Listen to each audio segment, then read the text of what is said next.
Election అప్డేట్స్ను అందరికంటే ముందుగానే తెలుసుకోవాలంటే ఈరోజే ఆర్టీవీ లైవ్ యాప్ని మీ మొబైల్లో డౌన్లోడ్ చేసుకోండి. రాష్ట్రంలో ఎన్నికల ప్రచారం జోరుగా సాగుతుంది. పార్లమెంట్ అభ్యర్థి ఎట్లయినా విజయం సాధించాలని చెప్పి రాష్ట్ర వ్యాప్తంగా వివిధ స్థాయిలో ప్రచారాలు జరుగుతున్నటువంటి నేపథ్యంలో వరంగల్లో కూడా అదే స్థాయిలో ప్రచారం జరుగుతుంది. ముఖ్యమంత్రి రేవంత్ రెడ్డి గారు ఒక దిశానిర్దేశం చేశారు.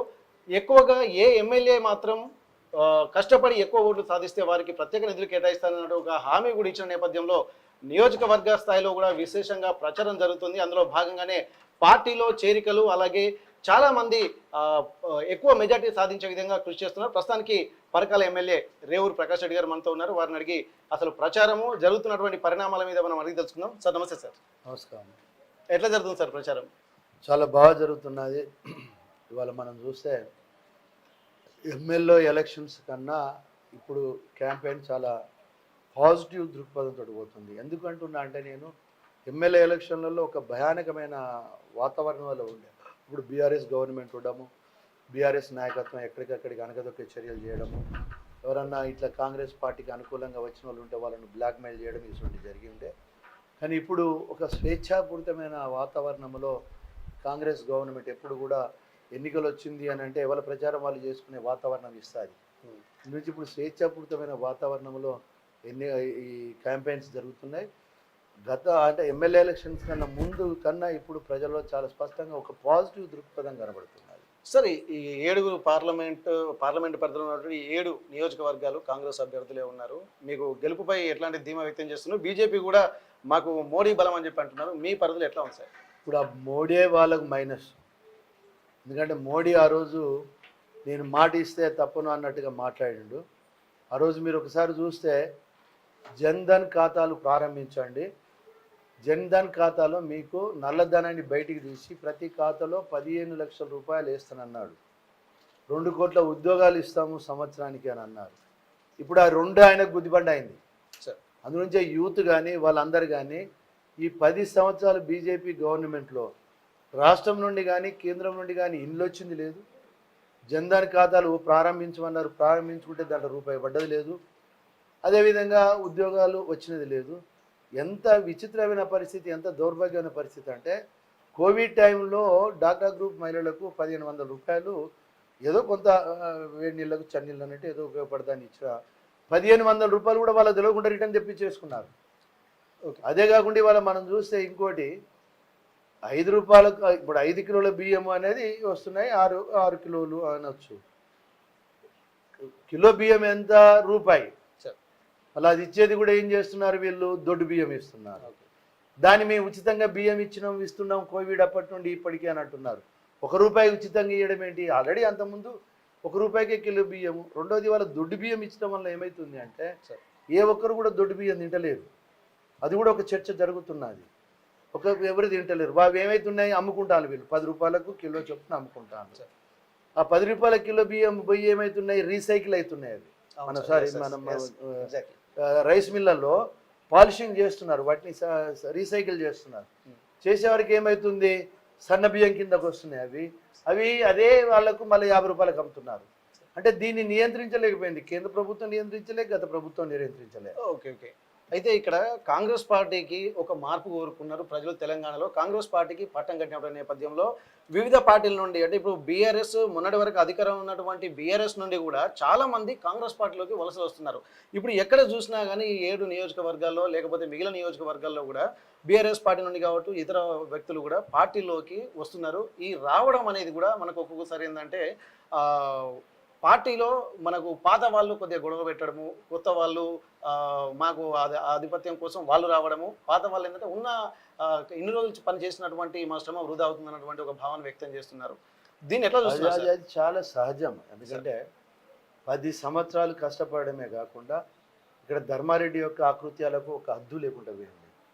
అదేవిధంగా రాష్ట్రంలో కూడా చంద్రశేఖరరావు కుటుంబం కూడా అంటే ఎవరైతే ఎదుగుతున్నారో వాళ్ళని అణగదొక్కే కార్యక్రమాలు చేశారు. వాళ్ళకి డెఫినెట్గా ఆవేదన ఉంటుంది. ఎందుకంటే 10 సంవత్సరాలు మేము దెబ్బలు తిన్నాము, కేసుల పాలైనాము, ఆస్తులు పోగొట్టుకున్నాము, వాళ్ళకు కొత్తగా వస్తున్నారు, వాళ్ళకు ప్రాధాన్యత ఉంటుంది అని చెప్పి ఒక భయం ఉండడం అనేది సహజం. కానీ వాళ్ళకి నేనే కాదు మొత్తము రాష్ట్ర పార్టీ కూడా ఒక స్పష్టత ఇవ్వడం జరిగింది. 100% 10 సంవత్సరాలుగా జెండా మోసిన వాళ్ళకు ప్రాధాన్యత ఇవ్వడం జరుగుతుంది. రెండవది రాజకీయాలలో ఎప్పుడు కూడా ఏంటంటే ఒక చాణక్య నీతి అంటారు. ఏంటి అని అంటే అది చంద్రశేఖరరావు కూడా అట్నే ప్రతిపక్షాలను టోటల్గా నిర్వీర్యం చేసి వాళ్ళ యొక్క ఆధిపత్యాన్ని కాపాడుకున్నాడు. అట్లనే ఇప్పుడు మనకి ఇక్కడ ఏంటి అంటే బీఆర్ఎస్ అనేది ఇక్కడ ఒక రకంగా ప్రజలలో పూర్తి స్థాయిలో దాంట్లో మొన్నటి వరకు ఉన్న వాళ్ళు కూడా ఒక నిర్బంధంలో ఉన్న వాళ్ళే. బీఆర్ఎస్ ఇప్పుడు వాళ్ళు బీజేపీ దిక్కు కాంగ్రెస్ దిక్కు చూస్తున్నారు. కాంగ్రెస్ ఫస్ట్ ప్రియారిటీ ఇస్తున్నారు వాళ్ళు. ఎందుకు అంటే సహజం, అధికారంలో ఉన్నది, సరే మనకు గౌరవం ఉంటుంది, గుర్తింపు ఉంటుంది, మనం అన్న ప్రజలకు పని చేసి పెట్టవచ్చు అని ఒక ఆశతోటి వాళ్ళు కాంగ్రెస్ దిక్కు చూస్తున్నారు. ఇప్పుడు మీకు కాదు అనుకుంటే బీఆర్ఎస్కు ఒక రకమైన నష్టం జరిగినా బీజేపీకి అడ్వాంటేజ్ వచ్చే పరిస్థితి ఉన్నది.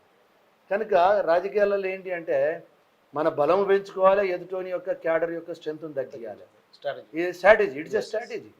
ఆ స్ట్రాటజీ ప్రకారం మేము చేస్తున్నాం. మేము మా వాళ్ళందరికీ కూడా కన్విన్స్ చేసుకున్నాం. ఇవాళ మీరు చూస్తున్నారు, కొత్త పాత అందరు కలిసి ముందుకు పోతున్నారు. మేము ప్రత్యేకంగా చాలా స్పెసిఫిక్గా చెప్పినాం, 10 సంవత్సరాలు కష్టపడ్డ వాళ్ళకు ప్రథమ ప్రాధాన్యత, నవంబర్ 30వ తారీఖు లోపలికి వచ్చిన వాళ్ళకు ద్వితీయ ప్రాధాన్యత, ఇప్పుడు ఈ పార్లమెంట్లోకి వచ్చిన వాళ్ళకు తృతీయ ప్రాధాన్యత అని చెప్పినాం. అంటే ఒక కాన్ఫిడెన్స్ ఇచ్చాము. కాన్ఫిడెన్స్ తోటి మొత్తం మెజార్టీగా జాయిన్ అవుతున్నారు. ఇవాళ బీఆర్ఎస్ టోటల్గా ఖాళీ. బీజేపీకి ఏదో ఆశపడ్డారు వాళ్ళు, బీఆర్ఎస్ వాళ్ళు మొత్తం మాకు వస్తారు అనుకున్నారు. ఇప్పుడు బీజేపీకి కూడా పెద్దగా ఏం పోయే పరిస్థితి కూడా లేదు. అయితే ఇటువంటి నేపథ్యంలోనే దాదాపు మనకు పరకాల నియోజకవర్గ పరిధిలో కావచ్చు, నిన్న మొన్న జరుగుతున్నటువంటి పరిణామాలు కూడా ఒకంత ఆందోళనకు గురి చేస్తున్నటువంటి పరిస్థితి కనిపిస్తుంది. ఎందుకంటే మొన్న కొండా సురేఖ మీ రేవూరు ప్రకాష్ రెడ్డి గారి మధ్య కొద్దిగా కోల్డ్ వార్ నడుస్తుందా, లేకపోతే ఏంటంటే కార్యకర్తలు వస్తున్నటువంటి నేపథ్యంలో తమ వర్గాన్ని పెంచుకోవడానికి కోసం ఒక ఆధిపత్య పోరేమో నడుస్తుందన్నటువంటి ఒక వీడియో వైరల్ అవుతుంది. దీన్ని ఎట్లా అంటే ఒక విషయం మీరు అనేది, ఒక కుటుంబం 4 అన్నదమ్ములు ఉన్నారంటేనే ఏవో చిన్న చిన్నవి జరుగుతుంటాయి. ఇప్పుడు కొండ సురేఖ గారు అంటే నాకు మంచి గౌరవం, సోదరి. అందులోంచి టీ కప్పులో తుఫాన్లు వస్తూనే ఉంటాయి. దానికి మేము పెద్ద ప్రాధాన్యత ఇవ్వడం లేదు. అందులోంచి మీ ప్రశ్నకు దానికి జవాబు కూడా అవసరం ఉంటుందని చెప్పి నేను అనుకోను. కానీ ఒకటే, ఒక ప్రజాప్రతినిధిగా గెలిచినప్పుడు, ప్రజల ఓట్లతోటి గెలిచినప్పుడు ఎమ్మెల్యేకు కొంత ప్రాథమిక బాధ్యత ఉంటుంది. ప్రజల అవసరాలు తీర్చాలి, ప్రాంత అభివృద్ధి చేయాలి, కార్యకర్తలను కాపాడుకోవాలి, కార్యకర్తల యొక్క ఆర్థిక పరిస్థితులను కూడా అభివృద్ధి చెందే దిశలో మనం కృషి చేయాలి.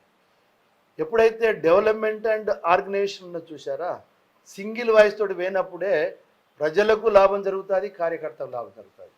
అదొకటి బలంగా నమ్మే వ్యక్తిని నేను. అందులోంచే సాధ్యమైనంత వరకు నేను కార్యకర్తలు వాళ్ళకి చెప్తాను, మీ వ్యక్తిగతమైన సంబంధాలతోటి నేను ఎక్కడా కూడా ప్రశ్నించాను. అది వాళ్ళ ఒక హక్కు. గత 30 సంవత్సరాలు కొందరితో సంబంధం ఉండొచ్చు, కొందరికి 10 సంవత్సరాలతో ఉండొచ్చు, కొందరు 5 సంవత్సరాలతో ఉండొచ్చు. వ్యక్తిగతమైన సంబంధాల జోలికి ఎప్పుడు నేను పోను. బట్ ఆర్గనైజేషన్ అండ్ డెవలప్మెంట్ ఇక్కడికి వచ్చేవరకు ఏంటి అని అంటే నాకు కొన్ని ఆలోచనలు ఉన్నాయి, కొన్ని పద్ధతులు ఉన్నాయి. నా పద్ధతుల ప్రకారం నా ఆలోచనతోటి నేను ముందుకు పోతున్నా. నాకు సహకరించండి అని కేడని కోరుతున్నా.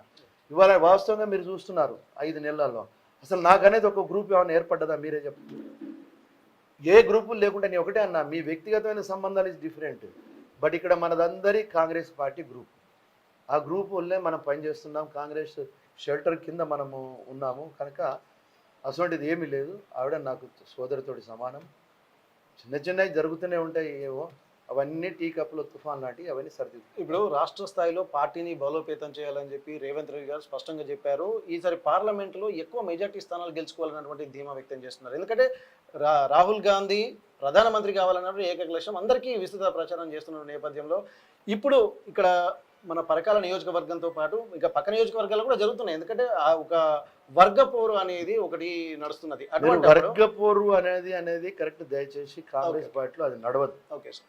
ఎందుకంటే అధిష్టానం చాలా స్పష్టంగా ఉన్నది.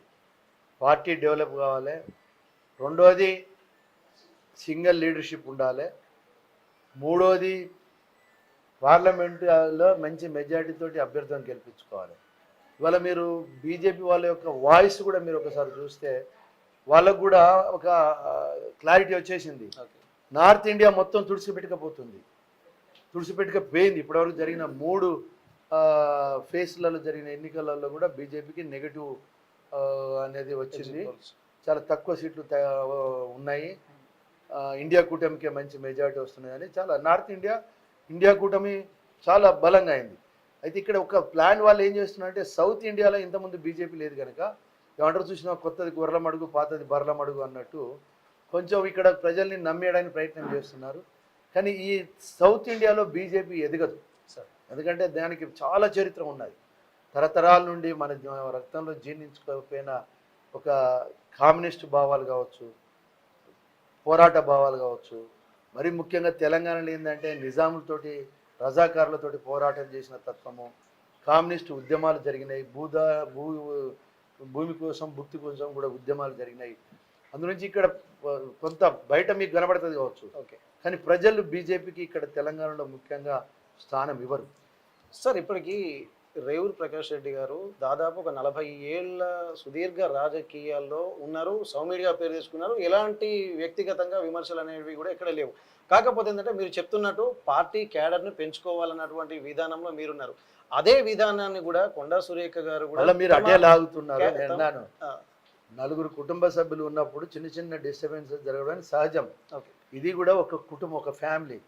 ఒక ఫ్యామిలీలో ఒక చిన్న చిన్న ఏంటంటే కొందరు తమ స్వార్థానికి నాయకులను తప్పుదారి పట్టిస్తుంటారు. ఆ తప్పుదారి పట్టించే క్రమంలో కొంత ఎమోషనల్కు గురవుతుంటారు, ఆవేశాలకు గురవుతుంటారు.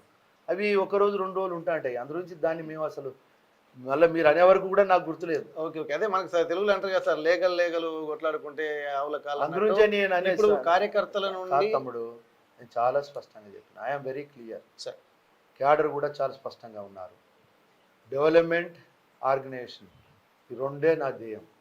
10 కాలాల పాటు ఈ పరకాల నియోజకవర్గంలో కాంగ్రెస్ జెండా ఎగరాలి అంటే క్యాడర్ను కూడా బలోపేతం చేసుకోవాల్సిన అవసరం ఉంది.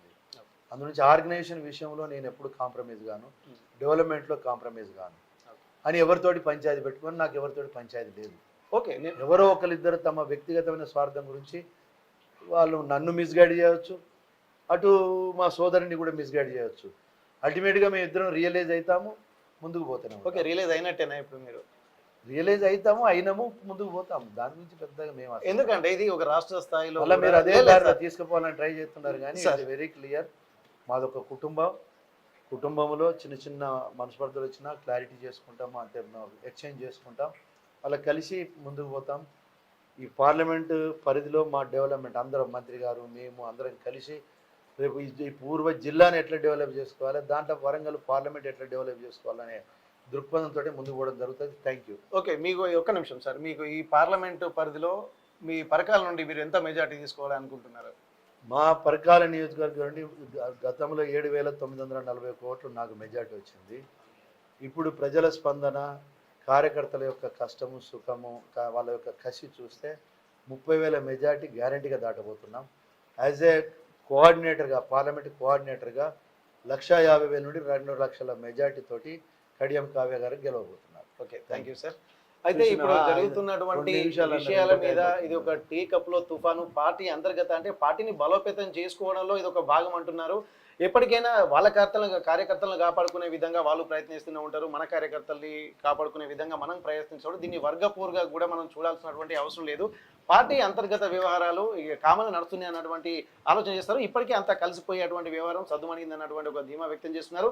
రాబోయే పార్లమెంట్ ఎన్నికల్లో ఖచ్చితంగా 1,50,000 మెజార్టీ ఇచ్చి ఇక్కడ కడియం కావ్యను గెలిపిస్తామన్నటువంటి ఒక కాన్ఫిడెంట్ అయితే ఇక్కడ బిల్డప్ అవుతుంది. ఎందుకంటే ఇప్పుడు రూరల్ ప్లేస్లో కూడా ప్రతి ఒక్క చోట కార్యకర్తలతోటి ఇంటింటికి అలాగే ప్రచారంతో పాటు కార్యకర్త సమావేశం కూడా జరుగుతున్న నేపథ్యంలో గతంలో కంటే ఎక్కువ మెజార్టీ అవుతున్న ఒక ధీమా కడియం మన రేవూరు ప్రకాష్ రెడ్డి గారు వ్యక్తం చేస్తున్నారు. పరకాల నుండి కెమెరా పర్సన్ రాజుతో వెంకటరత్నం, RTV వరంగల్. ఏవిరా బిడాక్ ఇదేనా రావు కాక గదేంది మీరు ఓట్లేనికి పోలే? ఎవరికేస్తే ఏం లాభం, పెట్టిన దానికి 10 ఇంతలు సంపాదించేటోళ్ళే. తెల్లని అన్ని పాలు కావు, నల్లని అన్ని నీళ్లు కావు. మోడీ చెప్పి అవు మామా, మనం ఓటు వేస్తుంది మన ఆర్థిక వ్యవస్థను ఇంకా పెంచడం కోసం. ఎన్ని కష్టాలు వచ్చినా మన కోసం నిలబడుతున్న గొప్ప నాయకుడి కోసం. ఒకప్పుడు టెర్రరిస్టుల విధ్వంసాలతో, నక్సలైట్ల దాడులతో దద్దరిల్లిన నా నేల ఈ రోజు ఎక్కడా ఉగ్రవాదుల దాడులు లేకుండా, మతం పేరుతో మారణ హోమాలు లేకుండా ప్రశాంతంగా ఉందంటే కారణం మోదీ కాదంటామా? మోదీ గారి అడుగులో అడుగు వేస్తూ నేనుంటాను. మరి మీరు కమలం గుర్తుకి ఓటేద్దాం, బీజేపీని గెలిపిద్దాం. మోడీ మన అందరి నేస్తం, బీజేపీనే గెలిపించేద్దాం.